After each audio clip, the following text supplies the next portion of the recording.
ओम तत्सत। श्री विद्यारण्य स्वामी एवं श्री भारती तीर्थ मुनि विरचित पंचदशी इस ग्रंथ का हम लोग अभ्यास कर रहे हैं।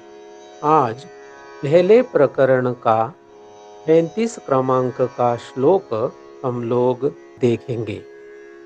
सात्विकैर्धीन्द्रियैः साकं विमर्शात्मा मनोमयः तैरेव साकं विज्ञानमयः धीर्निश्चयात्मिका। इस श्लोक की अवतरणिका मनोमय और विज्ञानमय कोशों के बारे में कहते हैं। पदच्छेद और शब्दार्थ।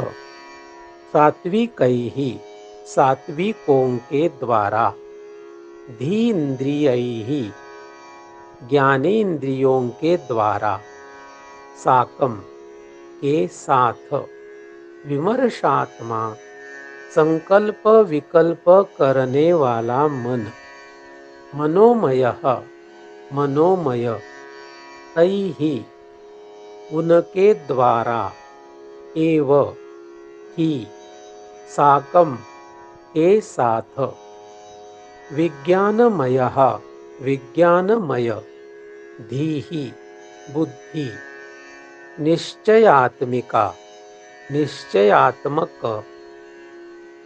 अन्वय।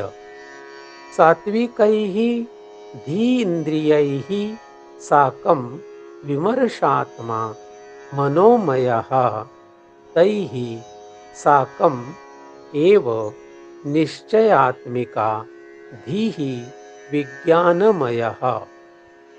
अन्वयार्थ। सात्विक ज्ञानेन्द्रियों के साथ संकल्प विकल्प करने वाला मन मनोमय, उनके साथ ही निश्चयात्मक बुद्धि विज्ञानमय। सरल अर्थ। सात्विक माने कि सत्व गुण से बने हुए ज्ञानेन्द्रियों के साथ संकल्प विकल्प करने वाला मन मनोमय कोश और उन सात्विक ज्ञानेन्द्रियों के साथ ही निश्चयात्मक बुद्धि विज्ञानमय कोश होगी।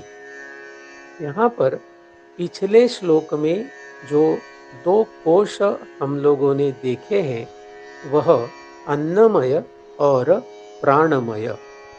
अन्नमय कोश के अवयव पंचीकृत 5 महाभूतों से उत्पन्न संपूर्ण स्थूल देह। प्राणमय कोश के अवयव सूक्ष्म देह में रजोगुण से उत्पन्न हुए 5 कर्मेंद्रिय अधिक 5 प्राण। आज के इस श्लोक में हमने 2 कोश देखे, मनोमय और विज्ञानमय। मनोमय कोश इसके अवयव सूक्ष्म देह में सत्व गुण से उत्पन्न हुए 5 ज्ञानेन्द्रियां अधिक मन। विज्ञानमय कोश के अवयव सूक्ष्म देह में सत्व गुण से उत्पन्न हुए 5 ज्ञानेन्द्रियां अधिक बुद्धि। तो इस तरीके से हम लोगों ने इस 35 क्रमांक के श्लोक में मनोमय कोश और विज्ञानमय कोश समझने की कोशिश की। तो आज के लिए बस इतना ही। ओम तत्सत।